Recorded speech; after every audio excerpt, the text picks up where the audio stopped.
तालीम की जिम्मेदारी इन उलमाए किराम के लिए रखी है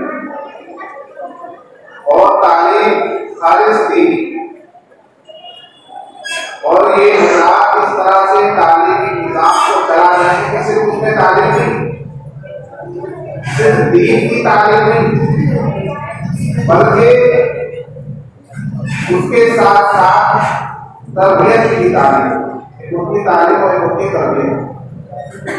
तो तरबियत की भी तालीम यहाँ दी जाए, तरबियत की तालीम दी जाए।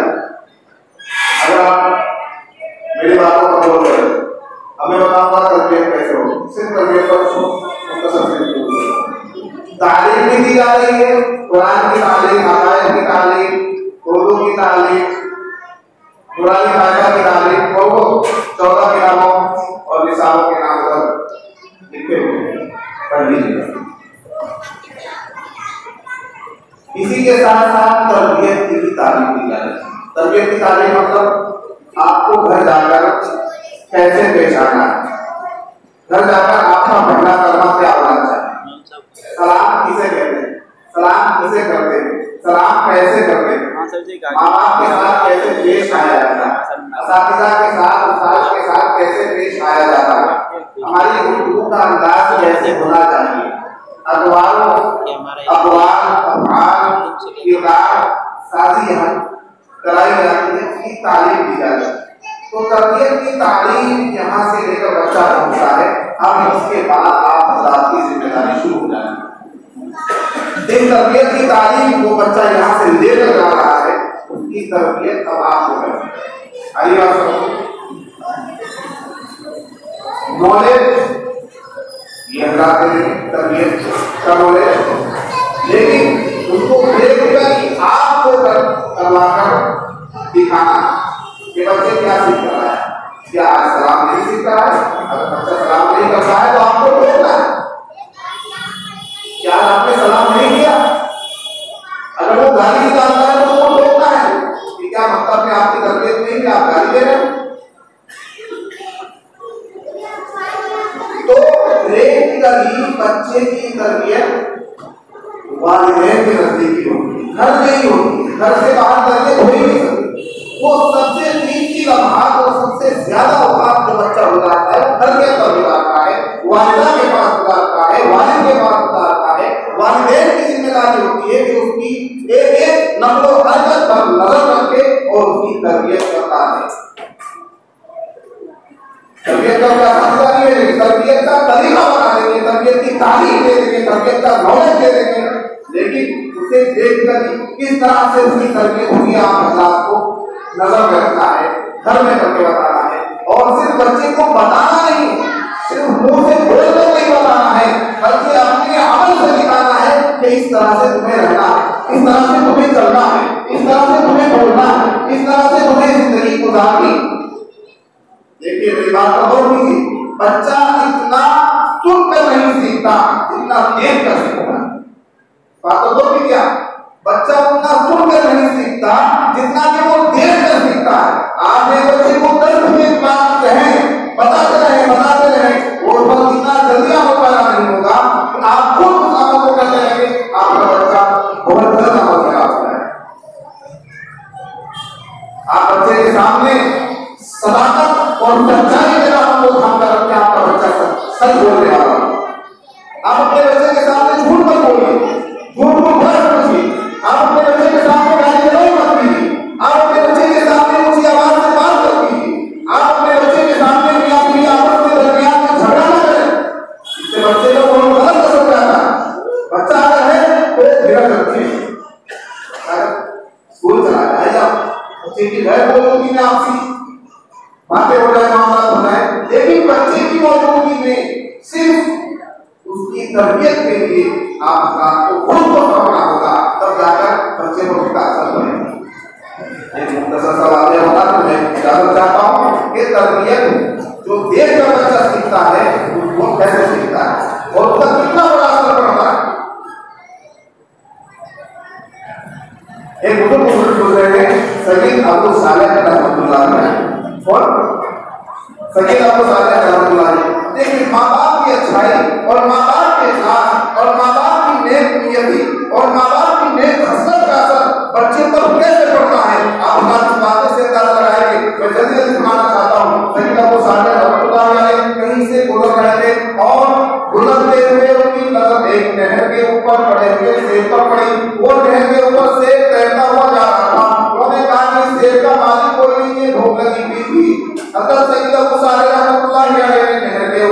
सेब उठाकर खा लिया।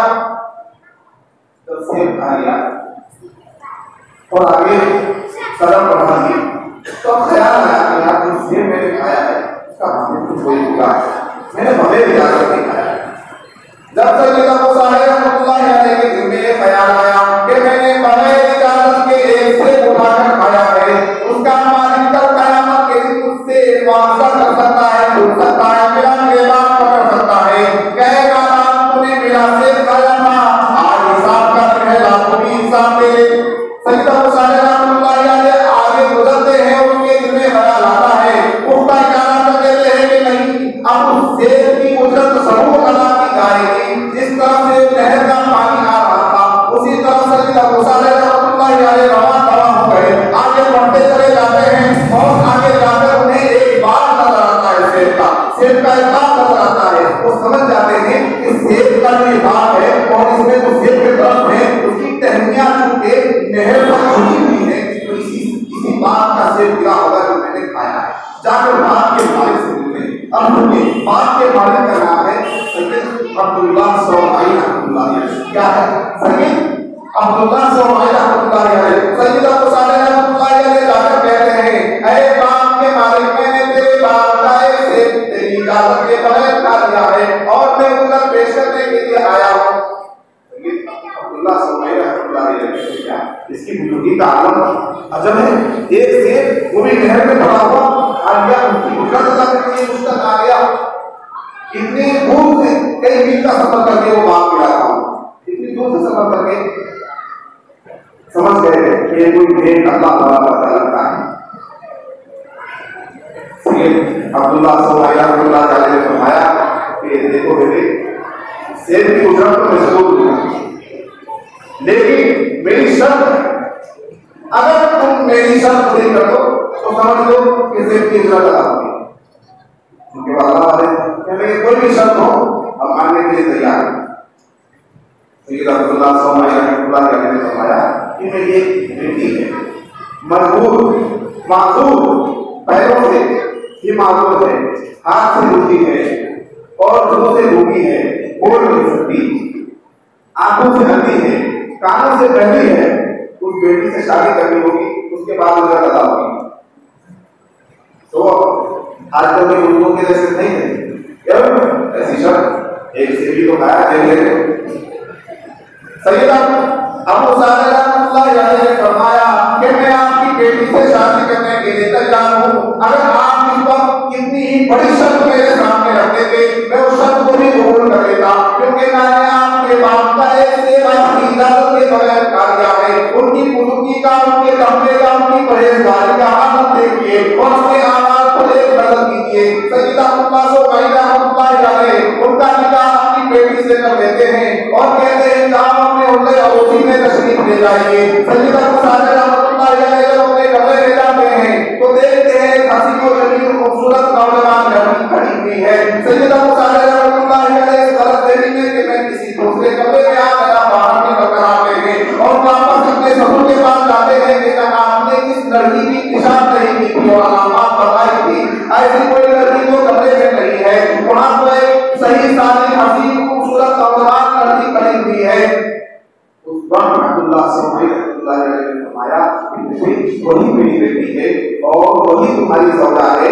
मैंने उसे पैरों से मासूम इसलिए बताया कि आज तक उसने घर से बाहर कदम नहीं रखा, मैंने हाथों से उसे मासूम इसलिए बताया कि आज तक उसने कहीं गलत जगह पर अपने हाथ नहीं रखे, मैंने उसे आंखों से मासूम इसलिए बताया, नाबीना इसलिए बताया कि उसने आज तक किसी गैर महरम पर अपनी नजर नहीं डाली, और मैंने उसे कानों से बहरी इसलिए बताया कि उसने आज तक कोई गलत बात अपने कानों से नहीं सुनी, मैंने उसे जुबान से धोखी इसलिए बताया कि उसने आज तक अपनी जुबान से कोई गलत बात नहीं निकाली। वही सही साली नौजवान हसीन लड़की मेरी बेटी तुम्हारी छोटा है, जाओ तुम्हें शादी मुबारक हो।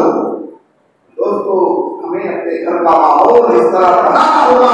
अगर हमें अपने बच्चों की तरबियत करनी है तो हमें भी उनकी तरह बोला बनना होगा, मालूम बनना होगा, आंखों को रोकना होगा, पाँव को रोकना होगा, जुबान को गलत बोलने से रोकना होगा, कानों को रोकना होगा। तो फिर रिजल्ट क्या निकलेगा आपको मैं बता देता हूँ कि जब उनकी शादी हुई, सैयद अबू सालेह रहमतुल्लाह अलैहि की शादी हुई, अब्दुल्लाह सौमाई रहमतुल्लाह अलैहि की